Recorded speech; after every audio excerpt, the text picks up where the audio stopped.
تبلیغی جماعت اتنی کامیاب کیوں ہے؟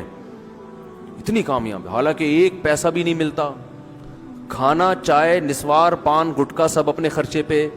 جب آپ ایک سال جنگلوں میں پیدل لگا کے آؤ گے تو کوئی ایئرپورٹ پہ پھول لے کے کھڑا ہوا نہیں ہوتا ہے بھائی.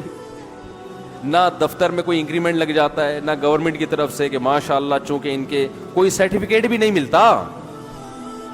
آپ بتاؤ میں سال لگا کر آئے ہوں، وہ اگلا کیا ثبوت ہے؟ کہ کوئی ثبوت تو کچھ بھی نہیں ہے. مدنی مسجد فون بھی کرو گے شاید وہ بھی کہہ لیں ہم تو جانتے ہیں اس بندے کو ہے کون.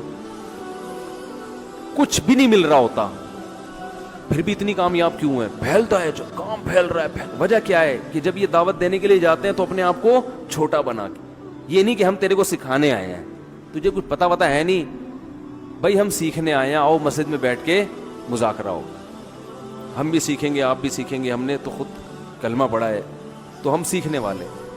تو یہ جو سیکھتے اور بھائی اور عزت اور کوئی یار کیا کیا باتیں آتی ہیں دماغ میں کھوپڑی میں. ابھی میں ایک واقعہ سنایا نا، جس نے مجھے سنایا تو بس میں آنکھوں سے ضبط نہیں کر پا رہا تھا. حضرت مولانا طاری جمیل صاحب کا واقعہ ہے.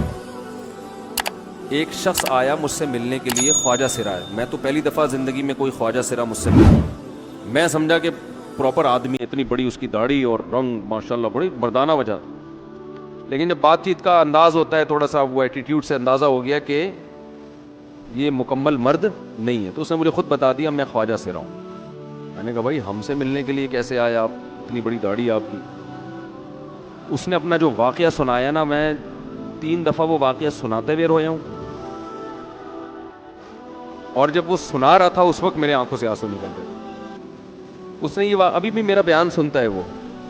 اس نے واقعہ سنایا کہ میں جب پیدا ہوا تھا نا تو میں خواجہ سرا تھا. گھر میں ایسا بچہ پیدا ہو جائے والدین کی طرف سے عزت نہیں ملتی. جب 10-12 سال کا ہوا تو نہ بھائی مجھے عزت دے رہا ہے اور نہ میرا والد مجھے عزت دے رہا ہے. میں بھائی کے ساتھ کہتا ہوں مجھے باہر لے کے جاؤ تو وہ کہتے ہیں لوگ میرا مذاق اڑائیں گے تمہیں دیکھ کے. ظاہر ہے اس کی حرکتیں تھوڑی زنانہ لڑکیوں والی حرکتیں ہوتی ہیں. اور والد بھی کہیں محفلوں میں نہیں لے کے جا رہے، ایک مذاق اڑایا جاتا ہے. کہنے ایک دفعہ میں کہیں گزر رہا تھا تو یہ جو ہوتے ہیں نا خواجہ سراؤں کی پوری ایک جماعت تھی، انہوں نے مجھے پہچان لیا، دیکھا اتنا اچھا. اس وقت نہ اس کی داڑھی اور یعنی اس میں خواتین والی ہی علامتیں تھیں زیادہ. تو انہوں نے مجھے کہہ رہے اتنی عزت دی، کھانا کھلایا اور اپنے گرو کے پاس لے کر گئے. اور گرو نے کہا کہ تم ہمارے ایجنٹ بن جاؤ، ہم تمہیں پھر اب ڈانس ماس کروائیں گے، آدھے تمہارے آدھے ہمارے، جو بھی اس کا سیٹ. کہہ رہے مجھے پہلی دفعہ کہیں عزت ملی. لیکن میرے ابا کو پتہ چل گیا تو ابا نے لا کے طبیعت سے کوٹ دیا کہ دوبارہ ان میں نہیں بیٹھنا. ٹھیک ہے ہم نے توبہ کر لی بھائی، یہ برے لوگ ہیں، ڈانس ماس اچھی چیز نہیں ہے. ٹھیک ہے. تو اب کیا ہوا، کہتے ہیں کہ پھر جو ہے نا کچھ دنوں میں کہیں کسی سے جھگڑا میرا ہوا کسی بات پہ، تو اس نے انتقام لینے کے لیے شکایت لگا دی ابا کو کہ یہ دوبارہ ان کے پاس گیا، حالانکہ وہ جھوٹی شکایت تھی. اب ابا کو لگا کہ یہ صحیح کہہ رہا ہے جس نے شکایت لگائی ہے، کیونکہ شبہ تو تھا نا ابا کو دوبارہ جائے گا. ابا نے پھر مارا. کہہ رہے ابھی میں بول رہا ہوں کہ میں نے یہ کام نہیں کیا، میں نہیں جا رہا ان کے پاس، میں نہ ناچ گانا سیکھ رہا ہوں، کچھ بھی نہیں. لیکن ابا نے اس کی باتوں میں آ کے انکوائری نہیں کی ہوگی پوری، وہ سمجھے ہوں گے کہ بھئی ایسا ہی ہے. تو ابا نے پھر کٹائی لگائی. اس کے دل میں منفی جذبات پیدا ہو گئے اور یہ گھر سے بھاگ گیا کہ بھئی مجھے ویسے تو عزت نہ یہاں مل رہی ہے اور میں اب ذلت برداشت بھی کر رہا ہوں تو بھی. کہہ رہے میں وہاں چلا گیا. تو جب میں وہاں گیا ہوں نا خواجہ سراؤں کے ہاں، تو وہی گرو اور ڈانس، اور پھر اس نے مشہور کچھ ایکٹروں کے نام بتائے جن کے ساتھ ہم ڈانس کرتے تھے. اور پیسے آنا شروع ہو گئے، آدھے گرو کی جیب میں آدھے ہماری، اور ہٹو بچوں لیکن ظاہر ہے یہ کوئی عزت دار راستہ تو نہیں ہے نا. کہہ رہے ہیں کہیں سے تبلیغی جماعت میں حضرت مولانا طاری جمیل صاحب آ گئے. انہوں نے اجازت مانگی، ہمارے گرو کو پیغام بھیجا بھائی مجھے ایک دفعہ یہاں آ کے دعوت دینے کو. اس نے اجازت دے دی، آ جاؤ بھائی. بیان کیا، ان کو سمجھایا بھائی یہ زندگی نہیں ہے، اللہ کی سیروزے کے لیے بہرحال ترغیب دی. کہہ رہے ہیں میں تیار ہو گیا، باقی لوگ تیار نہیں ہوئے، میں تیار ہو گیا. کہہ رہے میں نے گرو سے اجازت لی، اس نے کہا جاؤ لگا لو سیروزہ. تو کہتا ہے کہ جب میں حضرت کے گھر پہ گیا ہوں نا تو حضرت پہلے سے دروازہ کھول کے ایسے انہوں نے دونوں بازو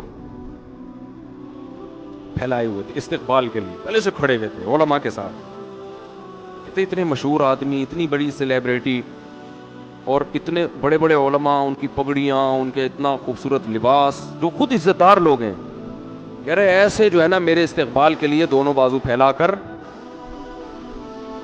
کھڑے ہوئے ہیں، اور ایسے مجھے بیٹا بنا کے نا اپنے سینے سے لگایا کہ تو میرا بیٹا ہے.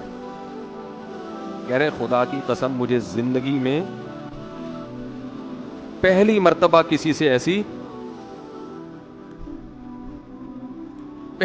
ایسی عزت ملی مجھے کسی سے، اور اس عزت دینے میں مولانا کا کوئی مفاد،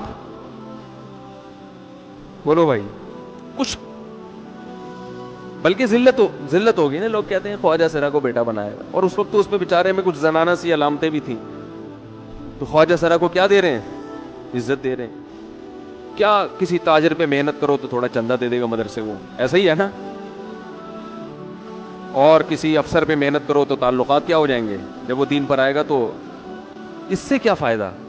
تو باپ ایسے ان لوگوں کو ریجیکٹ کر دیتے ہیں. بھائی اپنانے سے کہہ رہے مجھے یہ اپنا رہے ہیں، ایسے سینے سے لگایا انہوں نے، اور مجھے سہروزے کی جماعت میں اپنے ساتھ لے کر گئے، کھلاتے تھے، بڑا خیال رکھوایا میرا.